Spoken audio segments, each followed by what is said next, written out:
एक बार देवराज इंद्र की सभा स्वर्ग में लगी हुई थी। इसमें दुर्वासा ऋषि भी भाग ले रहे थे।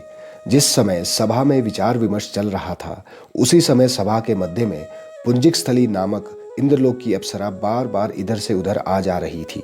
सभा के मध्य पुंजिक स्थली का यह आचरण ऋषि दुर्वासा को अच्छा न लगा। दुर्वासा ऋषि अपने क्रोध के लिए प्रसिद्ध है। उन्होंने पुंजिक स्थली को कई बार ऐसा करने से मना किया, लेकिन वह अनसुना कर वैसा ही करती रही। तो दुर्वासा ऋषि ने कहा, तुझे देव सभा की मर्यादा का ज्ञान नहीं है। तू कैसी देव अप्सरा है जो वानरियों की तरह बार बार आ जाकर सभा में व्यवधान डाल रही है। जा, अपनी इस आदत के कारण तू वानरी हो जा। दुर्वासा ऋषि का शाप सुनकर पुंजिक स्थली सन्न रह गई। अपने आचरण का यह परिणाम वह सोच भी नहीं सकती थी, पर अब क्या हो सकता था। भूल हो चुकी थी, उसके कारण वह शापग्रस्त भी हो गई।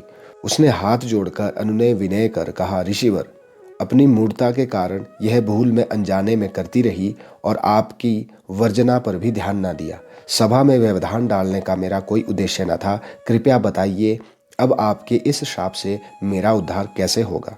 अप्सरा की विनती सुनकर ऋषि दुर्वासा पसीजे और बोले, अपनी इस चंचलता के कारण अगले जन्म में तू वानर जाति के राजा विरज की कन्या के रूप में जन्म लेगी।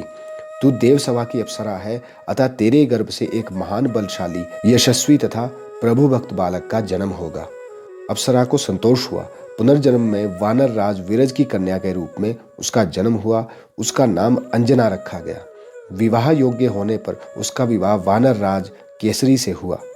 अंजना केसरी के साथ सुखपूर्वक प्रभास तीर्थ में रहने लगी। इस क्षेत्र में बहुत शांति थी तथा बहुत से ऋषि आश्रम बनाकर यज्ञादि करते रहते थे। एक बार ऐसा हुआ कि वन में विचरने वाला शंखबल नामक जंगली हाथी प्रमत्त हो उठा और वन में उत्पात मचाने लगा। उसने कई आश्रमों को रौंद डाला, यज्ञ वेदियां नष्ट कर दी। उसके भय से भागते हुए अनेक तपस्वी बालक आहत हो गए।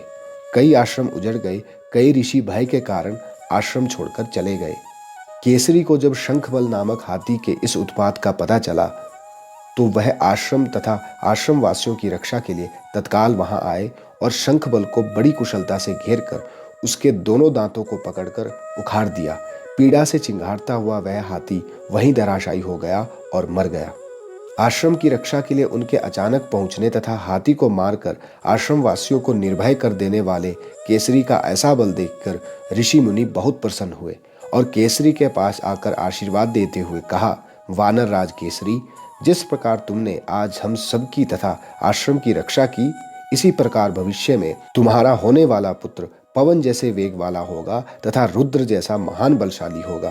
तुम्हारे बल तेज के साथ साथ उसमें पवन तथा रुद्र का तेज भी व्याप्त होगा। और आप सभी लोग जानते होंगे कि बाद में वानर राज केसरी और माता अंजना के पुत्र हुए हनुमान।